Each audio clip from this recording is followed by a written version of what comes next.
Hey guys, what's going on? Welcome back to youtube.com/1hourshower. It's your buddy Joe here, and I got another how-to video for you. Before I get into this week's how-to video, make sure you check out my last couple of videos. They're really cool, really fun, and they might help you. Okay, so this week's how-to video is something that's come into play a lot for me in the past couple of years, and that's how to fall asleep easy. It's something as a kid that I never struggled with, never would have thought that I would have struggled with, and when I was in the midst of struggling with sleep, I didn't realize that it was happening or how to change it, and then by the time I realized it was way too late and I had no sleep-wake cycle. If this is something that you struggle with, keep in mind that you can overcome it.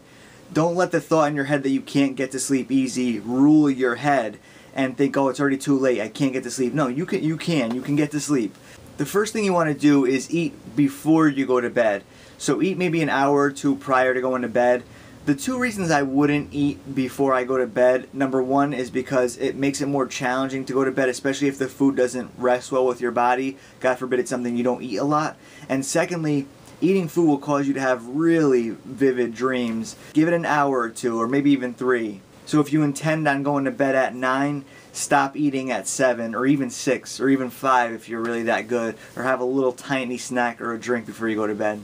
The second thing I want to talk about is your computer, your video games, your cell phone, your iPad, your lighting in your room, whatever electronics you have that are your personal toys that you like to use. We're going to talk about those right now. So for each one of those electronics, you want to have a cutoff time as far as what time you want to stop using them. And you can change them between the different devices or have one solid time. So if you want to go to bed at 10 p.m., you can stop using all of them at 8 p.m. But I do something a little differently. I won't use my computer after about 8 or 9. I won't use my cell phone in bed. So I'll use my cell phone on my computer desk, but I won't bring it into the bed with me. I won't play any video games after 8 or 9 if I want to go to bed at 10. Sometimes I would even play at night. It's very important not to stimulate your eyes with those lights and those electronics. They can really mess up your sleep-wake cycle and keep you up for hours beyond when you intend to stay up. The next two things I want to discuss are avoiding caffeine during the nighttime and not getting your adrenaline pumped late at night. For me personally, I don't drink any caffeine after 5 or 6 o'clock. That's with the bedtime of 9, 10, or 11 o'clock. I like to cut off my caffeine at about 5 or 6 the latest. And getting your adrenaline pumping before you go to bed is never a good idea. So avoid exercise late at night or even later in the evening, and avoid any unnecessary lifting around the house, like moving a couch, moving a television, moving a sofa. If someone asks you for a favor and says, please, it'll only take a minute and it involves something that's going to require you to get pumped up, say no. Tell them you have to do it the next day, that you take your sleep very seriously. You can't jeopardize your sleep-wake cycle. That's how I treat my sleep-wake cycle. I treat it very seriously, and I'll discuss some of the rewards later in the video. But avoid caffeine late at night, and avoid getting your adrenaline pumping through push-ups, sit-ups, moving things, etc. Two things that helped me get a really good sleep-wake cycle were preparing for the next day and preparing for bedtime.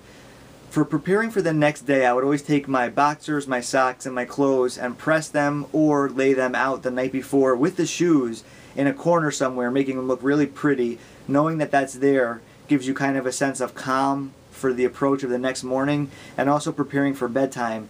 If it's summertime, I'll throw on some shorts and a t-shirt, and I'll have, the right blankets on the bed. And if it's wintertime, I'll have heavier blankets and a hoodie. I'll always prepare for the next day and for that night earlier in the day, so you can avoid all the hassle and the headache when it comes time to actually go to bed or prepare to go to bed. Also, you want to hit the bathroom one last time before you go to bed, so you don't get jolted up in the middle of the night and have to go in there. So brush your teeth, hit the bathroom, wash your face, take a shower earlier in the night. Whatever you got to do, make sure you get it all done before you actually lay down in bed. Try to, at least. You're bound to get up a couple times, but try to minimize it. When you're laying in bed and you're preparing to go to sleep, try your best to think only positive things. The rewards are obvious. You'll be able to relax. But if your mind does start going into a negative place, there are certain things you can think or certain games you can play inside your mind to stay calm. And some of those games are obviously counting sheep or counting backwards or forwards or whatever. Those are like the oldest tricks in the book. But the one that worked for me was I would play a name game. And the name game would be I would name someone like Babe Ruth. And the last name for Babe Ruth starts with an R. So I would use that for the first name of someone else. Robert Redford. Now look at that. That's a double R. So I'm going to use R again. Rodney Dangerfield. Now I'll use a D to start that for the first name of the next person. I'll say Dave Attell, and then I'll use A, and etc. So it's a game that you can play to distract your mind and think of positive things, because most likely the names you come up with, whether it's celebrities, athletes, or even people you know, they're going to invoke positive feelings.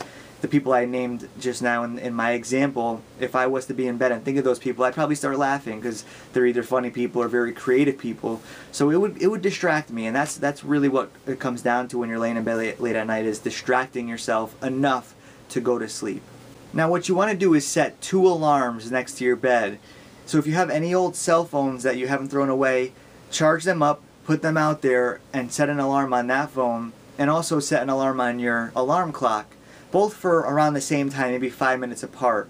That part I highly recommend, because you'll know that when you're going to sleep, there's 0 chance that you're not going to wake up or you're going to miss the alarm. So set 2 alarms. This part is optional. This is what I do. I actually have my alarms set fast in my bedroom, and I don't know how fast. They're anywhere between 30 minutes fast and 45 minutes fast, but I don't know exactly how fast, because then that would defeat the purpose of me having them set fast. When I look over at the alarm clock in the morning and I see that it says 5:30, my adrenaline peaks, it spikes, and I really think it's 5:30 and I have to get out of bed. But it could be like 4:15 or 4:45 or 4:50 in the morning. I truly don't know. I refuse to hold up my alarm clock and my computer and compare the times and know exactly how fast, because then it would defeat the purpose. Then I would look over and see 5:30, my adrenaline wouldn't spike, and I would say, oh, it's really not 5:30, it's 4:52 on the button, and I would know that, and I would hit snooze, and that's unacceptable. So I've even had my girlfriend in the room, and I've said, don't tell me how fast this clock is, because I can't know that exact time. It was sort of like a running joke when we first started dating, but now even she goes by that clock too. It allows me more time in the morning, so I'm less rushed. So now that night when I go to bed, I'm not thinking about how rushed I'm going to be the next morning. Minimizing the next morning's chaos will actually provide for a better sleep at night for you. So there's many things you can do, and a lot of them I discussed in this video, to sleep better at night. And the benefits of sleep-wake cycle. Oh, the last thing I want to talk about is on your days off, when you have days off from school or work or whatever, set your alarm clock for around the same time you would get up. So you want to maintain a sleep-wake cycle that's pretty much the same all week. So if you wake up at 5:30 like I do for work every morning, on your days off, wake up at 6:30 or 7:30. Don't push it, because then if you sleep in late, you're going to mess up your sleep-wake cycle, and you will find yourself laying in bed frustrated that you can't go to sleep. So commit to waking up early on your days off. And I've got it down to a science, pretty much. There's some times where I'll mess up, but I like to wake up early on my days off, because it provides for better sleep for me during the week.